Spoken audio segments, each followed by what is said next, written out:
guys, welcome back to my channel. If you are new, welcome. My name is Marta and I'm so happy to have you here. For today's video, I'm going to show you how I created this gorgeous cut crease, which I feel is perfect for the holidays or just any special occasion. I try to explain it to you step by step so that way it can be easy for you to follow and so you can learn faster. So I hope you guys like this look. Before you get started, if you are new to my channel, please hit the subscribe button and the bell notification so you won't miss any of my videos. And don't forget to give me a big thumbs up, please, if you like this look. And now let's get started. So the first thing I'm going to do is take my CoverGirl True Blend Undercover Concealer with my finger and apply that all over my eyelid. I'm going to use this as a primer. I love using this concealer because it's pretty thick and it covers up the veins. You can see it makes the whole eyelid even, like a clean canvas. Perfect for your eyeshadows, and it also helps your eyelids from getting greasy. Then I'm going to take my Rimmel Stay Matte Pressed Powder to set the concealer. I'm using a fluffy brush, and you do this in tapping motions. This will just help blend out the eyeshadows a lot easier and faster, because if you don't set it, it's just going to take longer to blend out. And just depending on what eyeshadows you use, it might not be as pigmented. So you decide what you want to do. I wanted to set it just to make it easier to blend out the eyeshadows, but these will still be very pigmented. Then I'm going to take my Scotch tape, and this, I'm telling you guys, it helps so much. And the way I do it, I put it from the corner to my eye all the way to the tail of my eyebrow to kind of connect. Like you can see the other eye, it goes from the corner of my eye all the way to the tail of my eyebrow, leaving a little space in between your lower lash line and the tape. Like you don't want to put it right under your lower lash line. Oh, and right here I realized I got the wrong eyeshadow palette because both volume 1 and 2 have a very similar red, so I thought I used the other one, but I used volume 1 for the red eyeshadow. I'm going to put this right above my crease. You can see I'm doing this with my eyes open. It doesn't matter. It's going to leave it messy on my eyelid, but that doesn't matter because we're going to cover that anyways.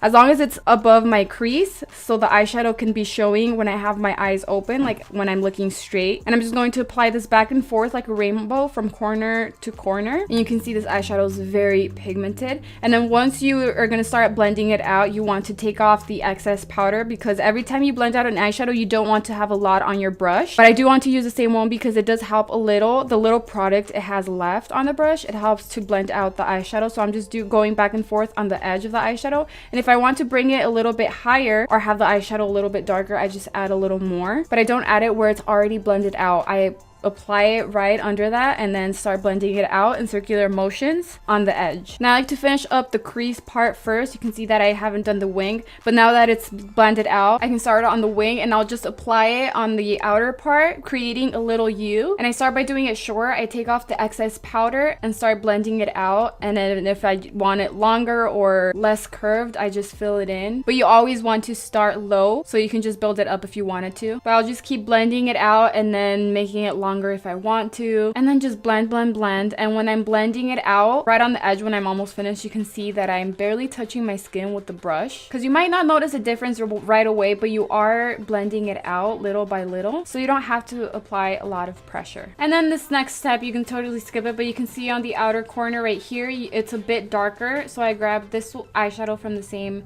palette and just applied it right there. Just apply it and blend it out. Try not to go over the portion that's already blended out. So you just apply this pretty low, but like I said, you can skip it because it's not that noticeable.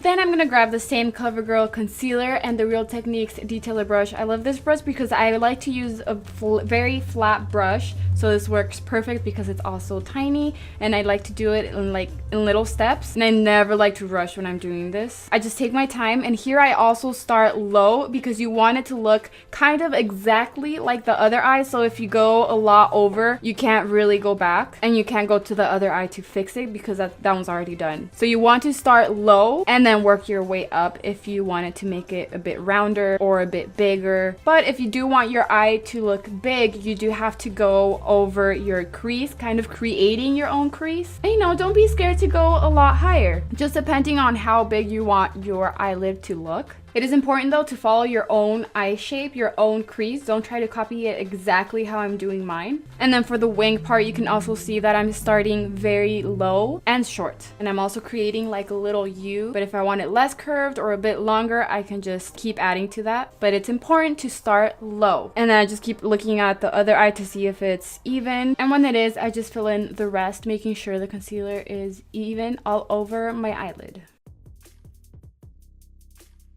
Then I'm going to grab my Pixie and It's Judy Time eyeshadow palette to grab this shimmery eyeshadow, and I'm going to use this as a base for under the liquid eyeshadow, because if I just put the liquid eyeshadow on top of the concealer like that, it's just going to be very clear under that. So I want this shimmery eyeshadow to go under the liquid eyeshadow that I'm going to apply. You want to apply this in tapping motions, not swiping it, because then you're just going to move the concealer. Then I'm going to grab my liquid Fairy Lights from Pixie and Miriam. This is so gorgeous, such a gorgeous shade. And I'm going to apply this on my eyelid. I just love the sparkle that it gives. So shimmery. And I'm just applying this on my eyelid where I have the concealer. You do want to be careful not to go over the concealer because it is liquid, so it can mess up the eyeshadow that you have. So you want to be careful on the edges. And this is buildable, but if you add more than 2 layers, then it's going to create chunks and start falling off. But the good thing about this is you only need 1 layer, and that's it. And you just let it dry before you move on. And you might as well just do a quick eyeliner. It's also a lot easier when you have the tape. So I'm just going to do a thin one really quick. And if you don't want to do an eyeliner, that is okay, because this look already looks so good without the eyeliner. It's just another like extra little touch. But yes, it looks gorgeous without the eyeliner too. Oh, and by the way, I'm using the e.l.f. Cosmetics liquid eyeliner, and now you can remove the tape. The eyelashes that I recommend for this kind of eye look are the ones that are short from the inner corner and long from the outer corner, so it can look kind of like the eyeshadow. You don't really want to wear the ones that are long all around because it doesn't really go with the eye shape that you have, like the eyeshadow. And you can leave the eyeshadow like this with nothing on the lower lash line. I also love it like that. It looks really nice, but I wanted to add the same eyeshadow I put on my crease on my lower lash line just so you guys can see how it looks like that. And I'm using the same little brush. I just tap it under there and then start blending it out. And I'm going to add a little bit of the Maybelline mascara on my lower lashes. Not a lot because I don't want them to be too dramatic, but a little something so you can notice my lower lashes. And last but not least, I'm going to grab the Milk Makeup Flex highlighter with the Real Techniques brush and apply that on my brow bone right under the arch of my eyebrow to give it a little pop, and also on the inner corner of my eye to give it another extra little pop, because who doesn't want to glow? And this one's so gorgeous. And that is it for today's video. I hope you guys liked this look, and I hope this video was helpful. Let me know in the comments below what you guys think and what other videos you would like to see. Thank you guys so much for your love and your support. I love you guys so much, and I will see you in my next video. Bye!